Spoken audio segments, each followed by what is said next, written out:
Among the best parts of any Harvard commencement is the English, broken sometimes beyond recognition, or at least heavily accented, being spoken throughout the yard by the parents and families, and yes, sometimes by the graduating students themselves.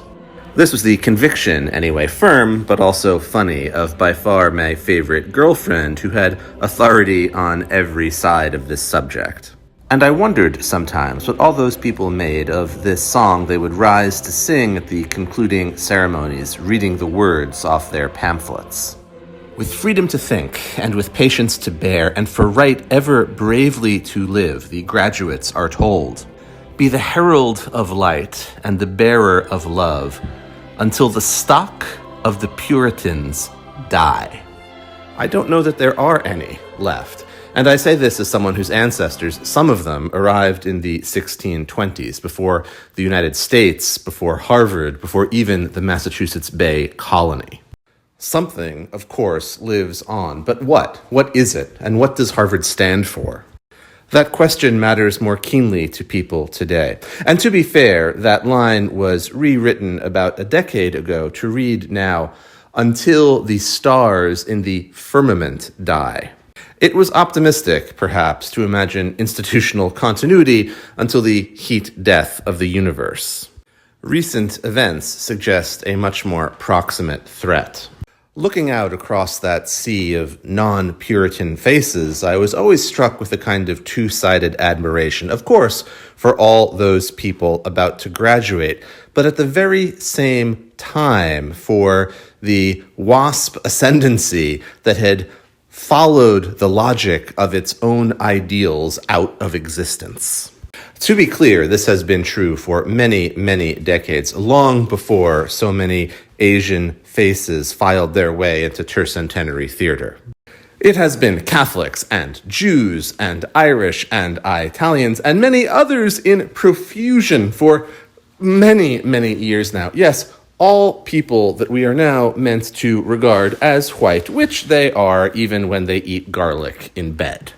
But they weren't once, even in my own lifetime, my own lived experience. And it is because the gatekeepers of this place that the Puritans imagined as their first light in the wilderness of the New World made a choice about inclusion.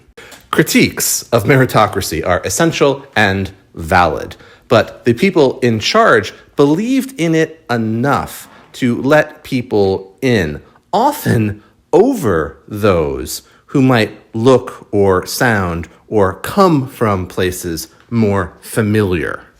The magisterium is easy to hate, I know, especially from the outside with its crimson robes and its unfathomable wealth. But the creation of knowledge is an expensive business, and yes, the education of all these young people goes right along with that. A full-throated explanation or even defense of Harvard is beyond the scope of this video and not its point, and other people have surely done it better. Instead, I just want to answer a question asked of me today and many times since I came onto this app. How do I know what I know? Where do my ideas come from? They come from here. This is a small, pathetic channel, often poorly made, I know, but if there's anything you've ever liked about it, it's because Harvard delivered it to you, with a little bit of my own involvement. But it's the place that made me who I am, that taught me what I know, and more importantly, how to think. It's not curing cancer. There are other people that do that, but maybe it's a penny or two of your tax dollars back. More than 2,500 years ago, the great sage taught us that the secular is sacred, and Harvard makes that true every day. And if Confucius were to come back to life today, I don't think he would fit in or be comfortable at, say, Tsinghua University. And I say this as someone with real inside knowledge of both those institutions, that it is Harvard that best continues his spirit and mission. And if he walked around the yard with these people and their families and the broader community, his face and his accent and his ideals would blend perfectly.